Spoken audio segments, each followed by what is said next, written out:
Nosotros queremos darte gracias porque tú eres el Rey de Gloria y eres nuestro Rey y eres nuestro Padre. Concédenos ahora por tu Espíritu la gracia de exponer fielmente tu palabra, porque te lo pedimos en su precioso nombre. Amén y amén. Mi hermano, ¿qué viene a tu mente cuando escuchas estas palabras? No trates de huir, porque no podrás escapar de mí.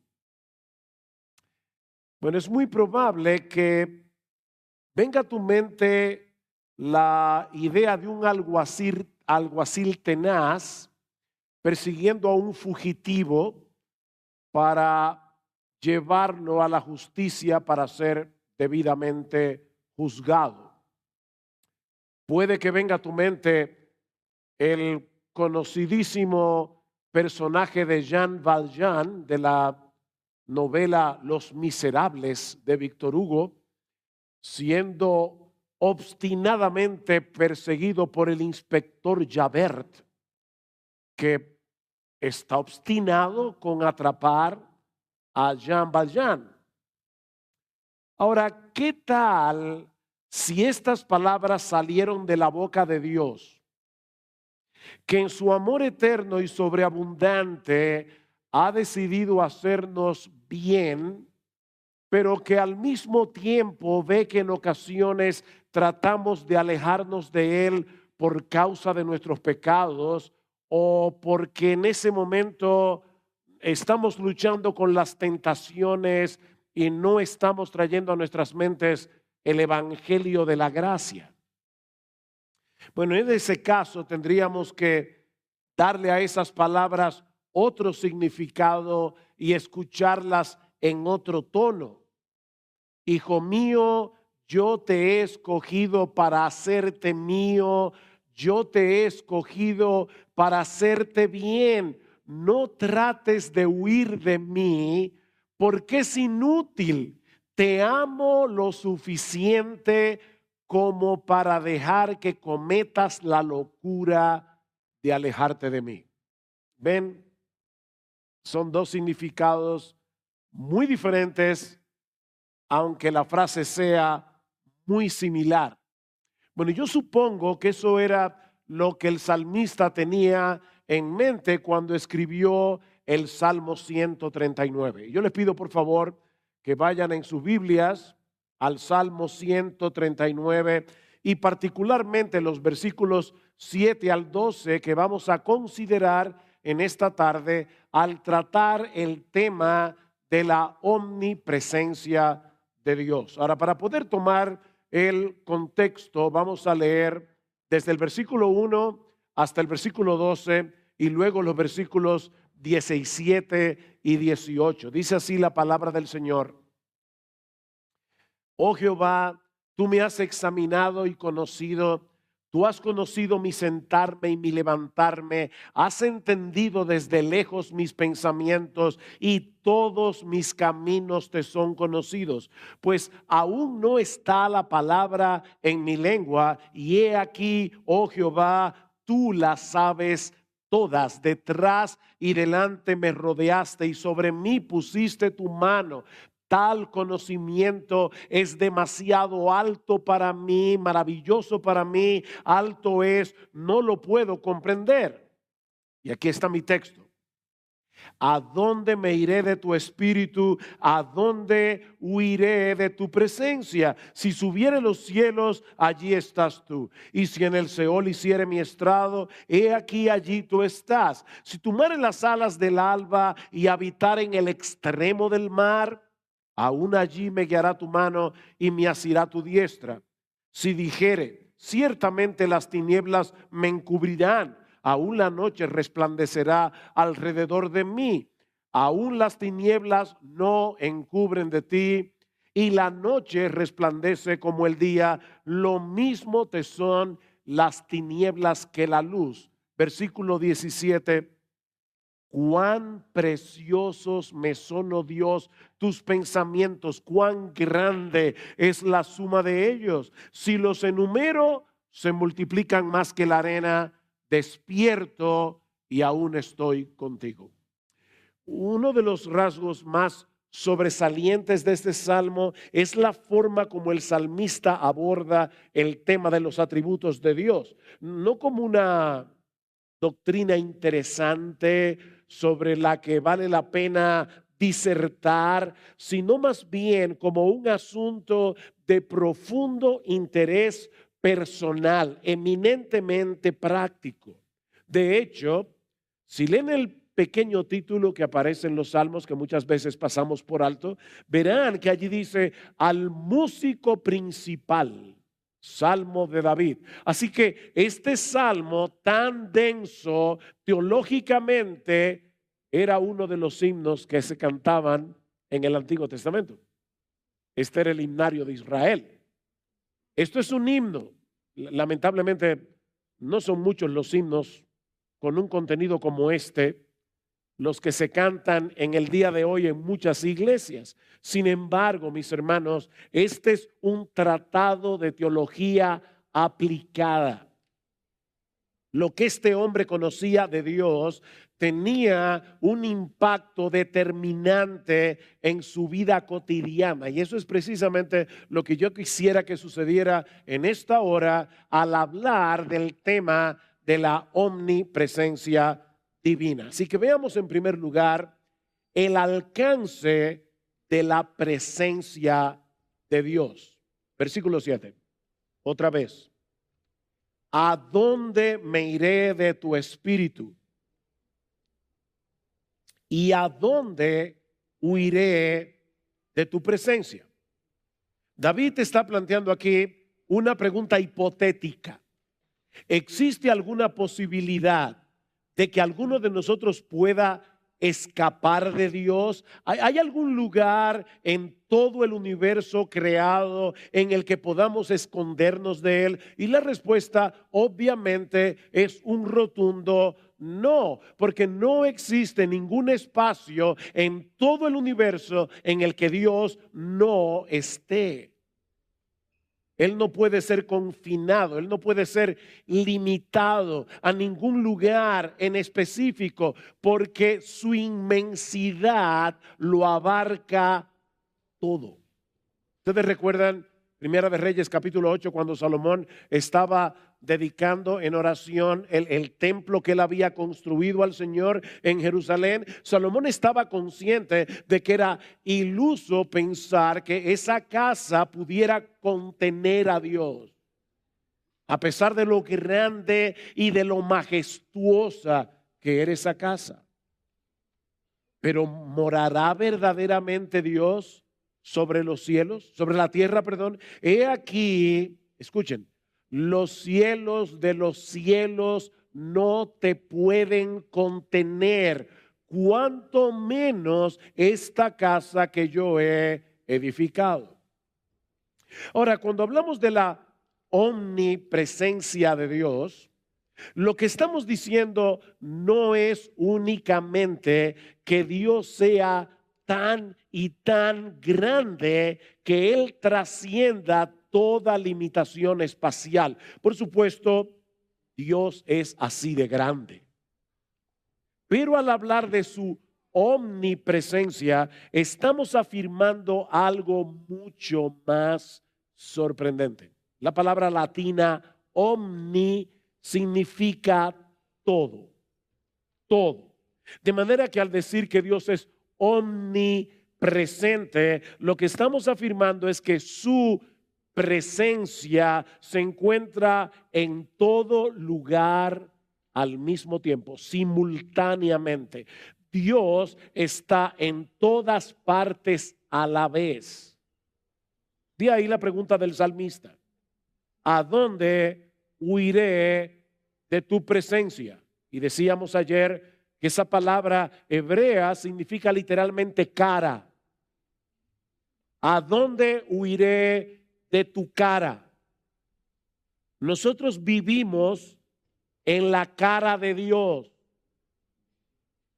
Yo estoy aquí en el púlpito, ¿verdad?, predicando la palabra y gracias a estos aparatos mecánicos, mi voz está llenando todo este espacio a la vez, o por lo menos eso espero. Mi voz está llenando este espacio, pero yo sigo aquí, en este lugar, y solo puedo estar consciente de lo que ven mis ojos y en un grado menor de lo que escuchan mis oídos. Si algo sucede aquí detrás, aunque yo no lo vea, sé que algo pasó, pero hasta ahí es donde yo puedo llegar. Pero mis hermanos, ese no es el caso de Dios. ¿Recuerdan la prédica de ayer? Todo lo que hay en Dios es Dios. Él no está compuesto de partes.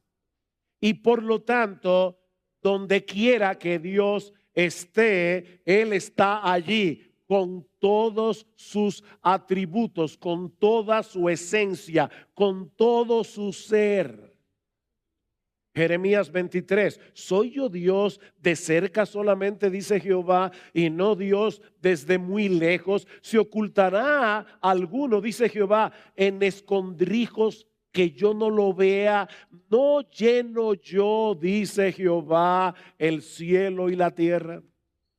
Cuando Adán y Eva pecaron contra el Señor en Génesis capítulo 3, versículo 8, ¿qué quisieron hacer ellos? Ellos quisieron esconderse de Dios. Pero mis hermanos, esto es tan absurdo como lo que hacíamos muchos de nosotros, por lo menos yo cuando estaba pequeño.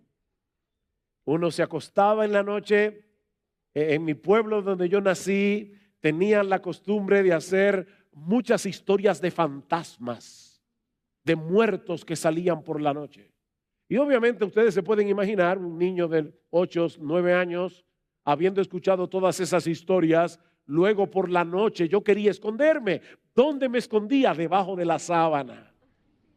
Como si la sábana fuera un lugar lo suficientemente, qué sé yo, lo suficientemente bueno para esconderse de algún peligro. Bueno, mis hermanos, así de absurdo es pensar que nosotros podemos huir de Dios. Porque Él no solo trasciende el espacio, Él está presente con todo su ser en todo lugar al mismo tiempo. Vean una vez más el versículo 8. Si subiera a los cielos, allí estás tú. Y si en el Seol hiciere mi estrado, he aquí allí tú estás. Este es un intento de escape vertical, ¿verdad?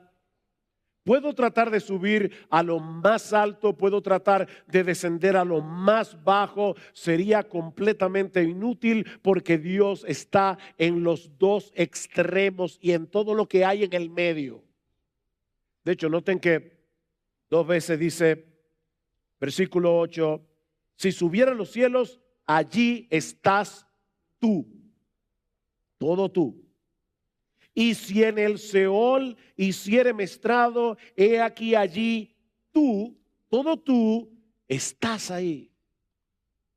O puedo intentar un escape horizontal, pero el resultado sería exactamente el mismo. Versículo 9, si tomare las alas del alba y habitar en el extremo del mar, aún allí me guiará tu mano y me asirá tu diestra. El sol, ¿verdad?, se levanta en el este y desde la perspectiva de Israel, el mar Mediterráneo se encuentra en el oeste. De manera que si aún fuera posible huir con la rapidez de la luz a cualquiera de los dos extremos, al este o al oeste, sería completamente inútil. Y obviamente David no podía saber que la luz se desplaza en el vacío a una velocidad de 300,000 kilómetros por hora. Pero él sí sabía que ningún objeto se mueve más rápido que la luz. Cuando llegan los primeros rayos de la aurora, la luz se mueve de un extremo hacia el otro con una rapidez sorprendente, asombrosa. Y David está diciendo, si aún fuera posible, subirse en uno de esos rayos de luz y tratar de huir lo más lejos posible del horizonte, aún así sería imposible salir del alcance de la mano de Dios. Esa fue la lección que Jonás aprendió a la mala. ¿Recuerdan cuando Jonás quiso evadir la encomienda de ir a predicar a Nínive? Se embarcó en una embarcación para huir al extremo opuesto, a Tarsis, probablemente a las costas de España, pero allí en medio del mar Mediterráneo se encontró cara a cara con la presencia de Dios. Pero el salmista quiere agotar todas las posibilidades. Así que ahora él se pregunta si acaso él pudiera ocultarse de Dios bajo el manto de la oscuridad y de la noche. Versículo 10. Versículo 11. Si dijere, ciertamente las tinieblas me encubrirán, aún la noche resplandecerá alrededor de mí, aún las tinieblas no encubren de ti, la noche resplandece como el día, lo mismo te son las tinieblas que la luz. Mis hermanos, todo intento de escapar de Dios es inútil. Porque Dios no solo trasciende el espacio, sino también la luz y las tinieblas. Aunque pudieras esconderte en el lugar más oscuro del planeta, el Dios omnisciente, el Dios omnipresente te vería y te escudriñaría como si estuvieras en el lugar más iluminado del mundo. Dice el salmista en el Salmo 98, has puesto nuestras iniquidades delante de ti. Oigan esto, hermano, nuestros pecados secretos a la luz de tu presencia.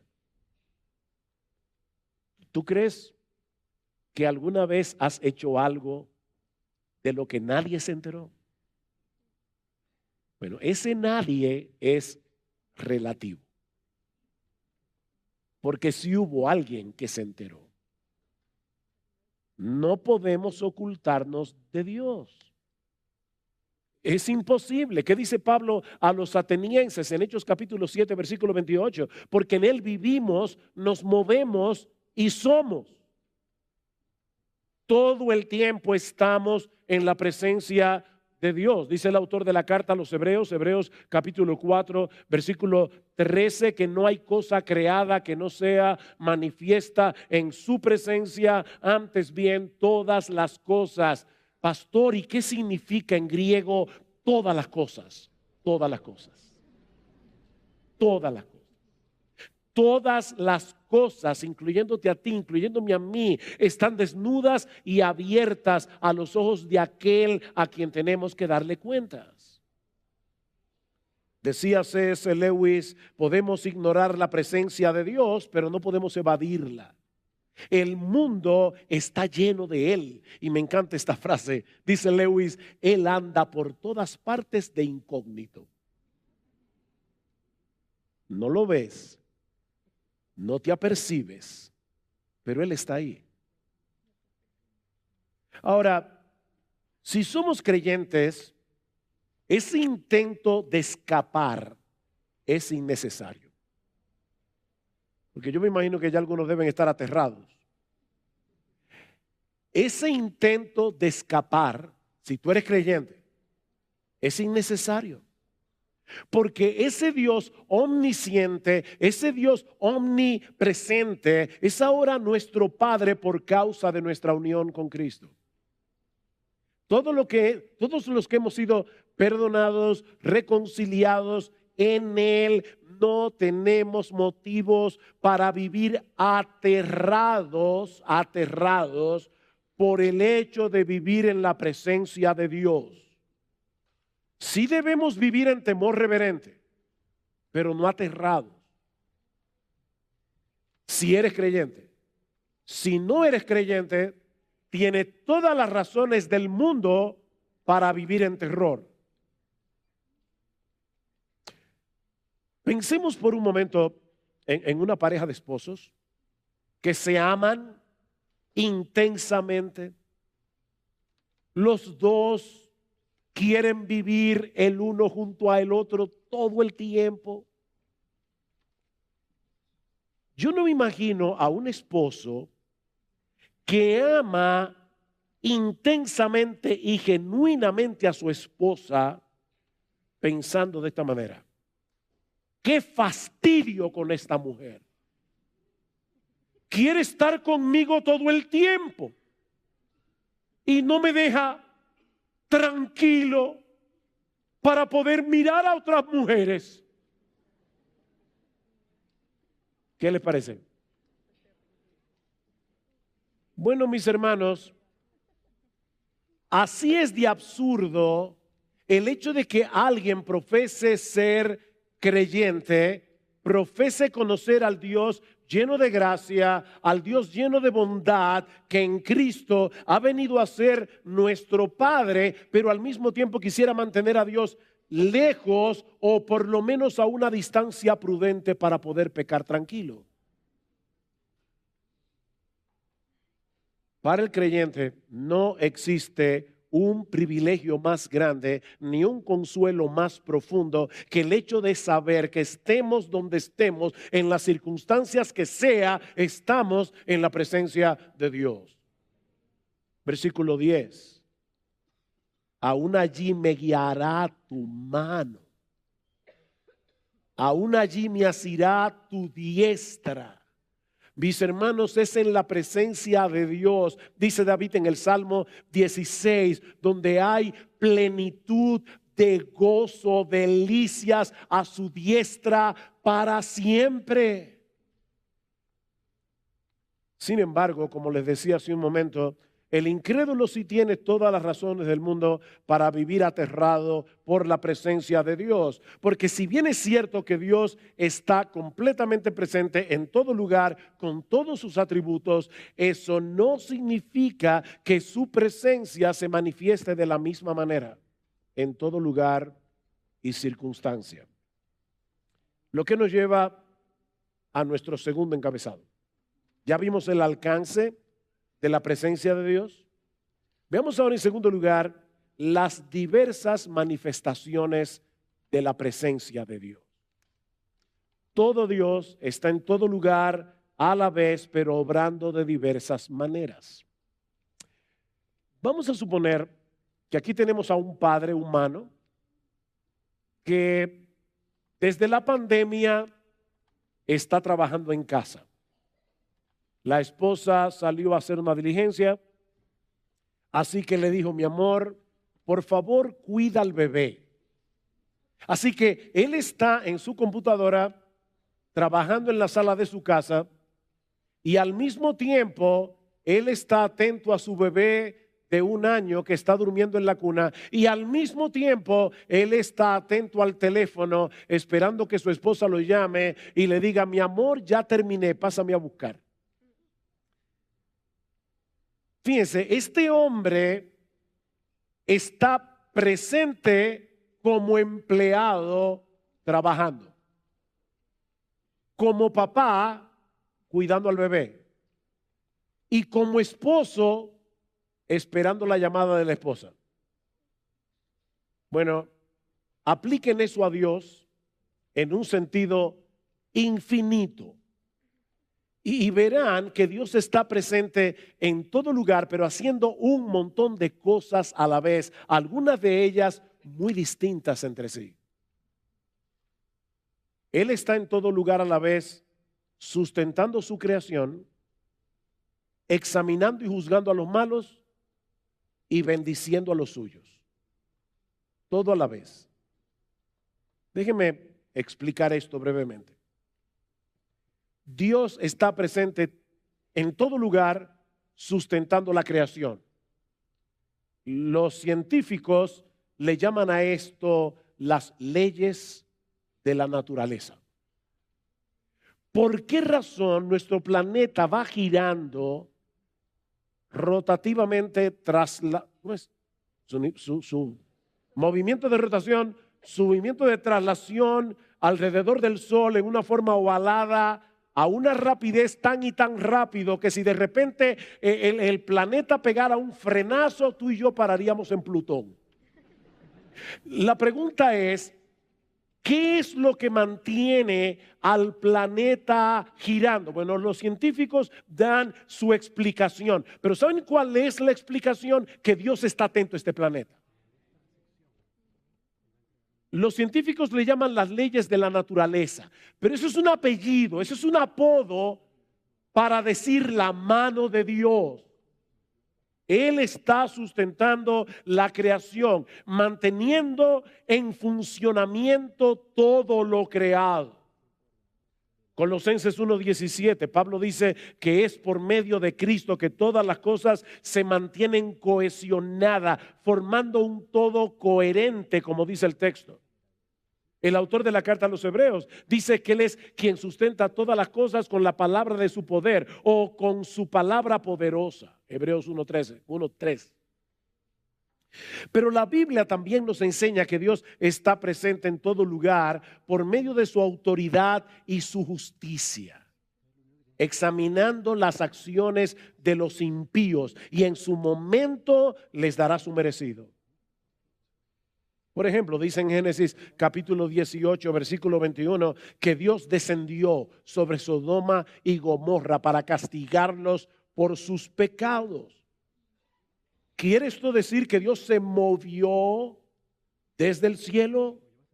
No, en el cielo está el trono de Dios, pero como decía el puritano Stephen Charnock, el cielo no es la prisión de Dios. La idea no es que Dios se movió. Esto es lo que se conoce en la Biblia, ¿verdad? O en teología, mejor dicho, como un antropomorfismo. Dios usa palabras, ideas, metáforas para que tú y yo, seres humanos limitados, podamos entender a Dios. Decía Juan Calvino que Dios balbucea en su palabra para que tú y yo podamos entender. ¿Usted ha visto esos padres que a los niños de 1 año... Bueno, eso es lo que hace Dios a través de su palabra para que tú y yo podamos entender. Y nos rompe la cabeza. Este es el balbuceo de Dios. Lo que ese texto quiere decir es que el Dios omnipresente decidió traer sus justos juicios sobre Sodoma y Gomorra por causa de su maldad. Él no se había movido del lugar, pero su juicio descendió sobre ellos. Dice en Isaías 59:2, hablando de Israel, que sus iniquidades habían hecho separación entre vosotros y vuestro Dios, y vuestros pecados le han hecho esconder su rostro de vosotros para no escucharlos. ¿Se dan cuenta, hermanos, que no se trata de una distancia física, sino relacional?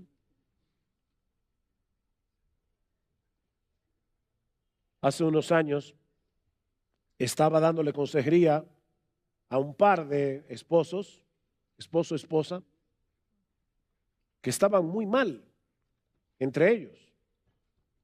Y los dos estaban sentados en un sofá, ella lo más pegada de este lado, él lo más pegado de este lado. Dos esposos pueden estar en el mismo lugar, en la misma habitación, en el mismo sofá y estar a kilómetros de distancia, relacionalmente hablando. Es una distancia relacional. Y eso es lo que está sucediendo aquí.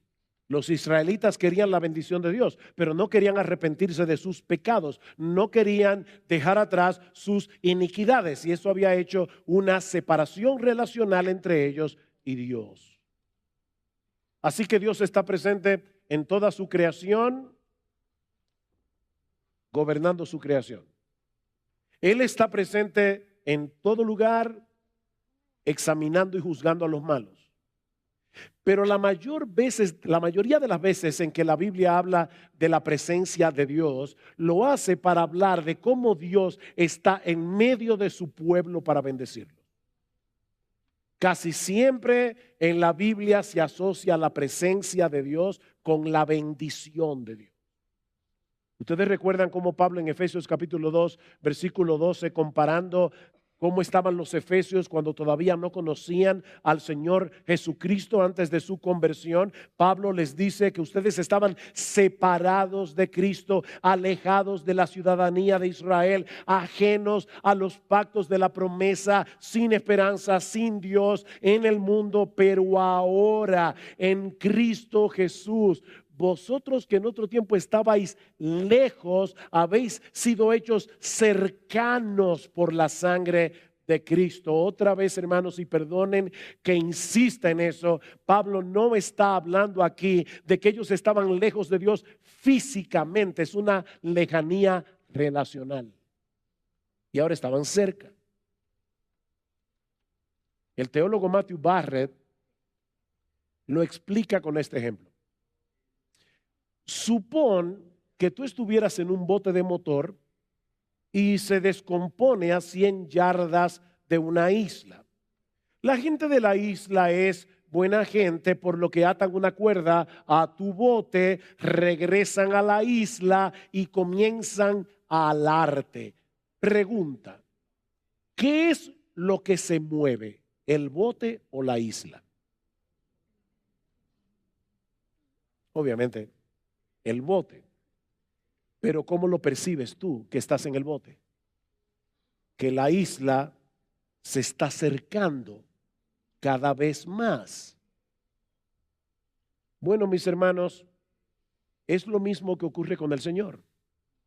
Él es la roca inconmovible de los siglos. Pero mientras tu bote se mantenga anclado en Él, vas a poder ser arrastrado, dice Matthew Barrett, arrastrado a la seguridad de la roca en medio de la tormenta. Dios no se mueve, pero Él te hace percibir su presencia en una forma muy especial. O como dice Stephen Charnock, otra vez, no es Dios el que se acerca, somos nosotros los que somos atraídos hacia Él.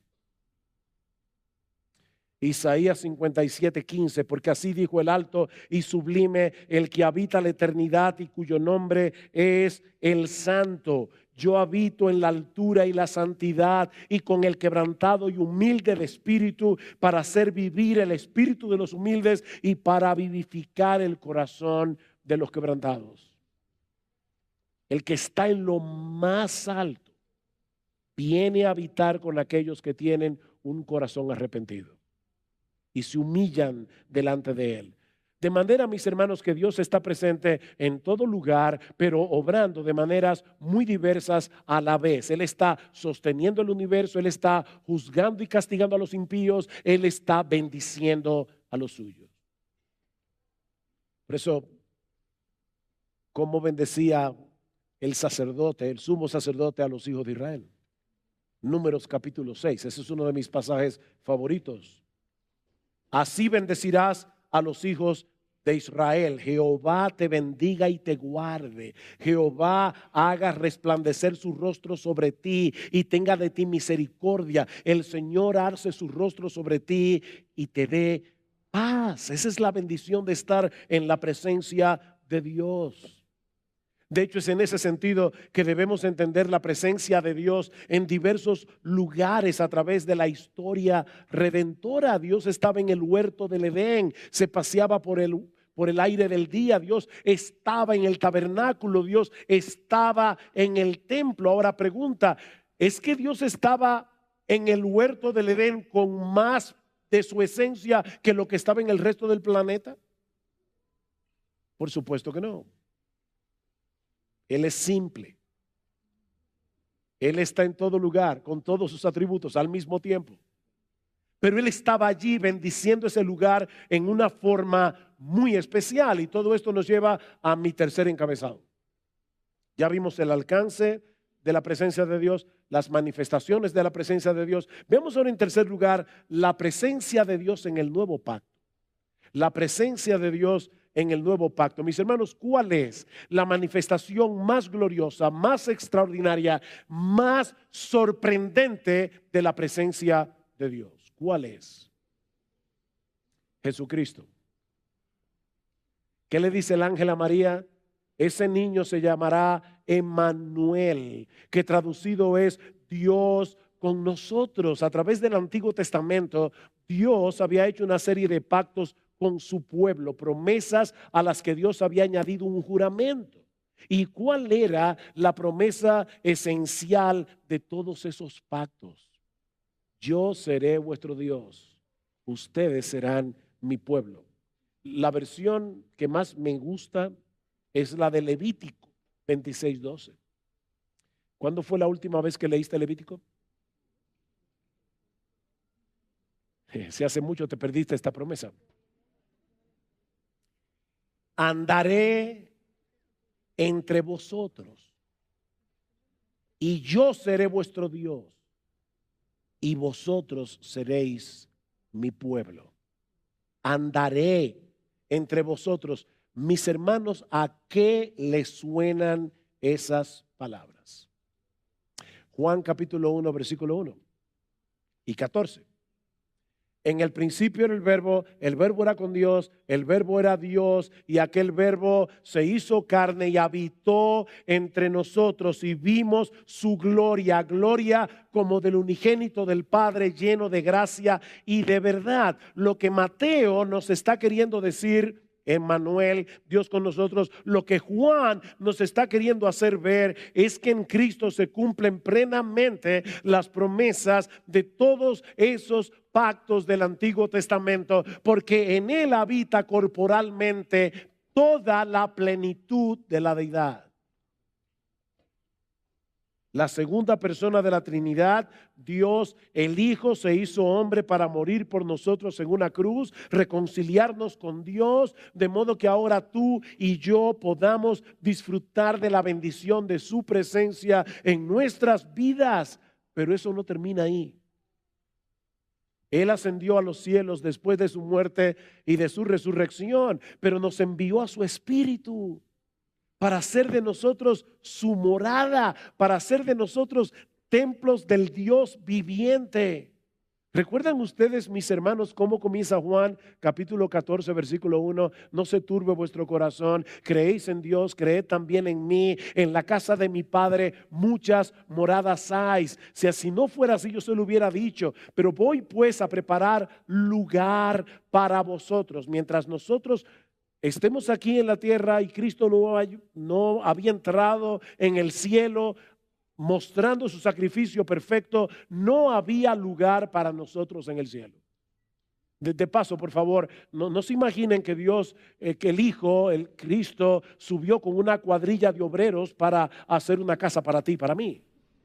En la casa de mi Padre muchas moradas hay.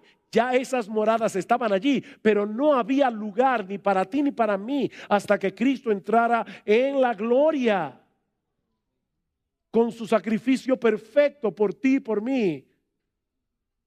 Pero ¿qué sigue diciendo el Señor? No os dejaré huérfanos, vendré a vosotros. ¿Cómo vendré a vosotros? Por mi espíritu. Yo les enviaré mi espíritu.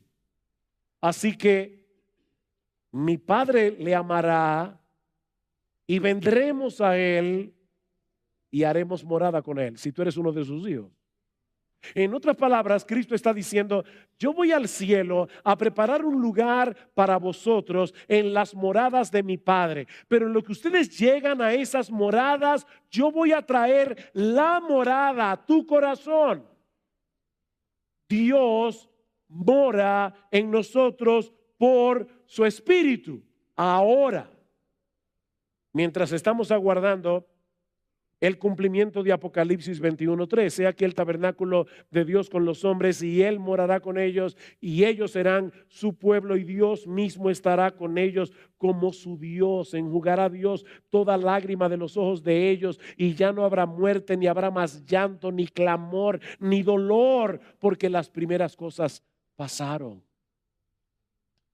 Allí será el clímax de la vida bienaventurada, cuando podamos disfrutar de la presencia de Dios en cuerpos glorificados sin el estorbo del pecado por los siglos de los siglos. ¿Se dan cuenta, mis hermanos, de lo importante que es esta doctrina de la omnipresencia de Dios? Aquí y ahora. Vivimos en la presencia del Dios que mora en nosotros. Y eso tiene enormes implicaciones. Lo que nos lleva a nuestro cuarto y último encabezado: las aplicaciones prácticas de la presencia de Dios. Las aplicaciones prácticas de la presencia de Dios. Voy a ver esto casi a nivel telegráfico. No puedo ampliar cada una de estas aplicaciones. Llenen ustedes los vacíos. En primer lugar, esta doctrina es fundamental para nuestra lucha contra el pecado y para nuestro crecimiento en santidad. En primer lugar, mis hermanos, esta doctrina es fundamental para nuestra lucha con el pecado, para nuestro crecimiento en santidad. Recordar que nosotros vivimos en la presencia de un Dios 3 veces santo será un poderosísimo incentivo para decirle que no al pecado. Que no. De paso, yo dije que no me iba a extender, pero así que voy a tratar de cumplir la promesa, pero déjenme preguntarles algo. Yo no sé cuántas veces yo he hecho este ejercicio en diferentes lugares predicando la palabra. Yo le he preguntado al auditorio, ¿cuál es la palabra o la idea que viene a tu mente cuando tú escuchas la palabra santidad? Y la mayoría de la gente dice, bueno, pureza, separación, no sé qué otra más se les ocurre. Apartado.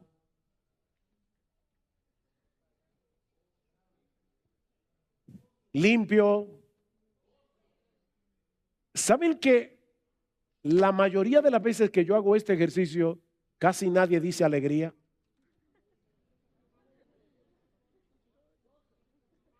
Porque lamentablemente el diablo nos ha convencido de que la verdadera alegría y el verdadero gozo no se encuentran del lado de la santidad de Dios. Pero eso es una mentira diabólica.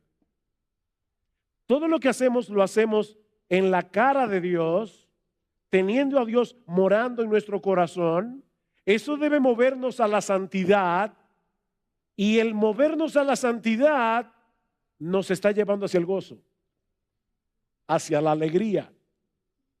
1 Corintios capítulo 6, ¿o ignoráis que vuestro cuerpo es templo del Espíritu Santo, el cual está en vosotros, el cual tenéis de Dios, y que no sois vuestros, porque habéis sido comprados por precio? Glorificad pues a Dios en vuestro cuerpo y en vuestro espíritu, los cuales son de Dios. Vivimos en la presencia de Dios. En segundo lugar, esta doctrina es un gran consuelo en medio del dolor y de la aflicción. Hermanos, la mano de Dios está sobre nosotros en todo momento y circunstancia, pero de manera particular cuando estamos atravesando por el valle de sombra de muerte. En tiempos de dolor, claman los justos y el Señor los oye y los libra de todas sus angustias, dice el Salmo 34:17. Escuchen, cercano está el Señor a los quebrantados de corazón y salva a los abatidos de espíritu. Mi hermano, mi hermana, tú estás sufriendo en este momento. Dios está más cerca de ti que nunca. Su presencia especial está con aquellos que claman a Él en medio del dolor, para venir a consolarlos y fortalecerlos. Piensa en el ejemplo de José, vendido por sus hermanos, encarcelado injustamente. Alguien decía, pocos lugares podían ser más angustiantes que una prisión en Egipto, pero el Señor estaba con José en ese lugar de angustia. Génesis 39:21. En tercer lugar, esta doctrina debe ser un incentivo para tener comunión con Dios y para depender de Él continuamente en oración. Mis hermanos, Él ha prometido estar con nosotros todos los días hasta el fin del mundo, sobre todo cuando estamos inmersos en el cumplimiento de la encomienda de hacer discípulos. Él está contigo, Él está ahí. Aprovecha todo momento para tener comunión con Él, para estar en una continua y deleitosa comunión con Él. Estás manejando, vas hacia el trabajo, te vas a encontrar con un cliente, tal vez no precisamente con el más agradable, con el más fácil de tratar. Señor, yo sé que estoy en tu presencia. Por favor, ayúdame. Por favor, dame paciencia. Dame sabiduría, dame gracia para poder tratar con este hombre. Aprovecha, mi hermano. Yo a veces pienso, en serio, y me duele cuando lo pienso. A veces me imagino al Señor como, ¿usted alguna vez ha estado en una boda donde lo sientan en la mesa en la que usted no conoce a nadie? Sí. Y está todo el mundo, ¿te acuerdas cuando fuimos juntos? Y tú estás en la luna de Valencia. Tú no entiendes nada, tú estás fuera de lugar. Te ignoran por completo. En ese momento tú eres invisible. De verdad, a veces yo me imagino al Señor en nuestra casa completamente ignorado. Él está ahí. Habla con Él. Ábrele tu corazón. Cuéntale lo que te preocupa. Aún comparte con Él tus quejas. Saben, hermano, no es lo mismo quejarse de Dios que quejarse con Dios. Lee los salmos y allí te vas a encontrar con hombres muy sinceros que le dicen a Dios, como el salmista en el Salmo 13, ¿hasta cuándo? ¿Hasta cuándo? ¿Hasta cuándo? ¿Hasta cuándo? 4 veces en 2 versículos. ¿Hasta cuándo, Señor? No es lo mismo quejarte de Dios que quejarte con Dios. Ábrele tu corazón, que Él está ahí, a tu lado, 24/7. En tercer lugar, en cuarto lugar, la omnipresencia de Dios debe ayudar a los creyentes a luchar con el temor. A luchar con el temor. Alguien ha dicho, donde quiera que las pruebas te encuentren, escucha su promesa. No temas porque yo estoy contigo. No desmayes porque yo soy tu Dios que te esfuerzo. Siempre te ayudaré. Siempre te sustentaré con la diestra de tu justicia. Siempre.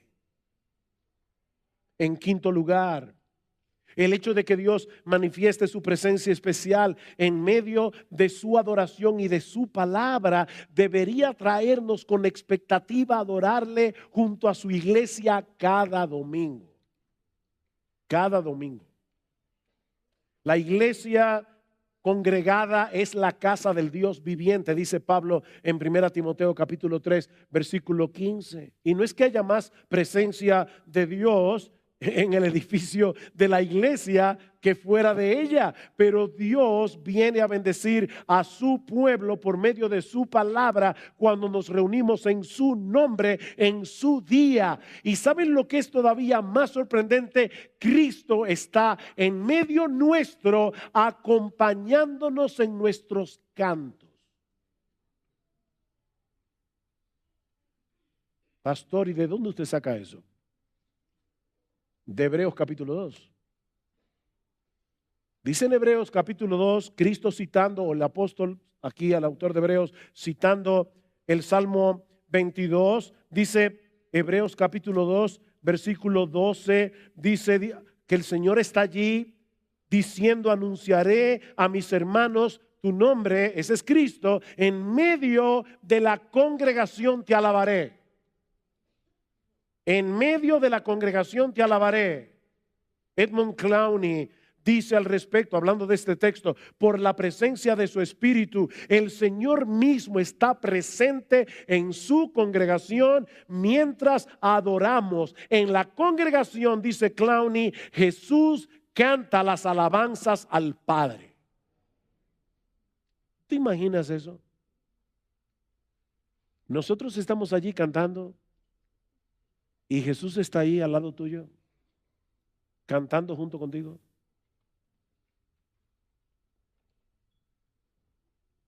Cada domingo debemos venir a tiempo. ¿Tú eres de los que llega tarde al culto? Recuerda, se puede tener excusas para llegar tarde, solo que deben ser aceptadas por el que te invitó.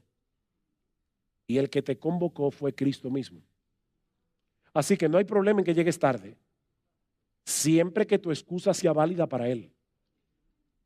Llega todo lo tarde que tú quieras, siempre que Él lo acepte. Y faltar, pastor, también. Tú puedes faltar al culto del domingo siempre que Cristo acepte tu excusa, porque Él fue que te invitó. No fue el pastor de la iglesia o los pastores, fue el Señor mismo. Y recuerda, Él está allí esperando que comience a mí me sorprende que Dios, el Dios de los cielos, nos diga, pongan ustedes la hora y yo voy a estar ahí. El culto es a las 10, a las 11.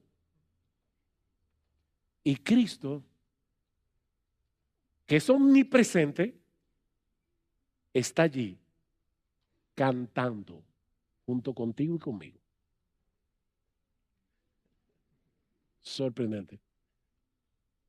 Ven con un corazón preparado para encontrarte con Dios, para escuchar su voz a través de su palabra predicada. ¿Tú sabías que cada vez que un hombre se para en el púlpito, un hombre de carne y hueso, y está predicando fielmente la palabra de Dios, tú estás escuchando la voz misma de Dios?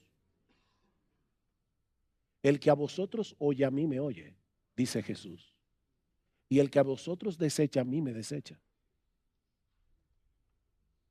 Sí, no estamos viendo el monte que humea, no estamos escuchando el sonido de la trompeta, no estamos viendo el humo, pero como decía Herbert Parson cuando leyó Hebreos capítulo 12, nosotros nos hemos acercado a un lugar que es todavía más impresionante que el monte Sinaí, porque aquel monte era un monte físico. Nosotros nos estamos acercando a la presencia real de Dios cuando nos congregamos para adorarle. Jehová dijo así: el cielo es mi trono, la tierra el estrado de mis pies.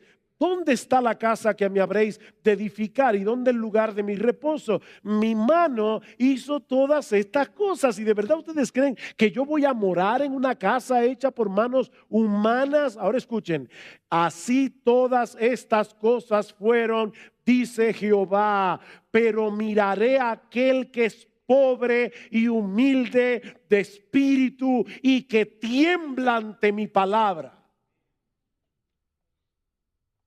Él está allí con aquel que tiembla ante su palabra. ¿Quieres disfrutar de una íntima y comunión con el Dios omnipresente? Acércate con un espíritu humilde, con un corazón sensible para escuchar su voz a través de la exposición de su palabra, no como un mero oidor olvidadizo, sino como un hacedor obediente, y comenzarás a experimentar un anticipo de lo que será estar en su bendita y gloriosa presencia por los siglos de los siglos. Amén. Gracias.